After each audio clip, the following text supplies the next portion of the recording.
അപ്പോൾ ഒരു get ready with me കണ്ടാലോ? പെട്ടെന്നാട്ടെ. ഫസ്റ്റ് തന്നെ സൺസ്ക്രീൻ വന്നിട്ട് എടുത്ത് കൊടുത്തു. ഇത് ഡോക്കിൻ്റെ പർപ്പിൾ സൺസ്ക്രീനാണ് കേട്ടോ.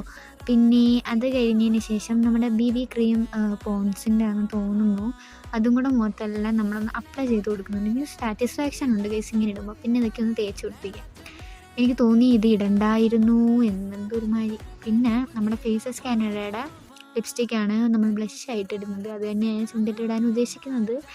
അപ്പം അതൊന്ന് ബ്ലഷ് ആയിട്ടിട്ട് പിന്നെ സ്ട്രോപ്പ് ക്രീമും കൂടി ഇത്തിരി ഒന്ന് അപ്ലൈ ചെയ്ത് കൊടുക്കാം. ഇത് ഇടുമ്പോൾ എനിക്ക് എൻ്റെ ഒരു എന്താ പറയുക സാറ്റിസ്ഫാക്ഷൻ. പിന്നെ നമ്മൾ കണ്ണിലോട്ട് പോയി. അവിടെ ഞാൻ കുറച്ച് ഐ ഷാഡോ ഒക്കെ ഇട്ടു. ജസ്റ്റ് ഒന്ന് ഹൈലൈറ്റ് ചെയ്ത് കൊടുക്കുന്നതേ ഉള്ളൂ ഗൈസ്. പിന്നെ ഐലൈനർ എഴുതാൻ എനിക്ക് ക്യാമറ നോക്കിയിട്ട് പറ്റുന്നേ ഇല്ല.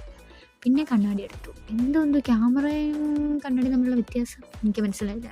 ബട്ട് എഴുതാൻ പറ്റുന്നില്ല. അതുകൊണ്ട് നമ്മൾ ഐലൈനർ കണ്ണാടി നോക്കി എഴുതി. അതൊന്ന് ഉറപ്പ് വരുത്തി. പിന്നെ ഇത്തിരി മസ്കാര ഇട്ട് കൊടുത്തു. മസ്കാര ഇട്ടപ്പോൾ മുകളിൽ ഞാൻ പറ്റിക്കുന്നുണ്ട് കേട്ടോ. അത് പിന്നെ നിങ്ങളെ കാണിക്കാതിരിക്കാൻ വേണ്ടിയിട്ട് ഞാൻ ക്യാമറ ഓഫ് ചെയ്തിട്ട് മായിച്ചു.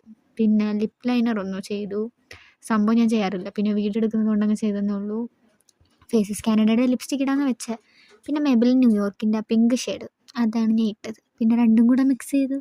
സാറ്റിസ്ഫാക്ഷൻ. ഇത് പിന്നെ പണ്ടത്തെ മറ്റേ ടൈപ്പ് പൊട്ട് ശിങ്കാരം എന്തോ പറയുമല്ലോ. ഇപ്പോൾ പിന്നെ കടയിൽ കണ്ടപ്പോൾ ഒന്ന് വാങ്ങി. പിന്നെ മുടി ഒന്ന് ചെയ്തു. പിന്നെ കേൾ ചെയ്യണോ വേണ്ടോന്ന് ഇങ്ങനെ ആലോചിച്ചു. എന്തായാലും കേൾ ചെയ്യാമെന്ന് വിചാരിച്ചു. പക്ഷേ ഗൈസ് ഫ്ലോപ്പ് അടിച്ച് വീണു. സമയം കളഞ്ഞത് മാത്രം മിച്ചം. നമ്മളൊന്ന് റെഡിയായി. ഇനി നമുക്കൊന്ന് മുടി കെട്ടിയിട്ട് വന്നാലോ? അപ്പോൾ ഇങ്ങനെയുണ്ട് ഫൈനൽ ലുക്ക്. പൊളിയല്ലേ?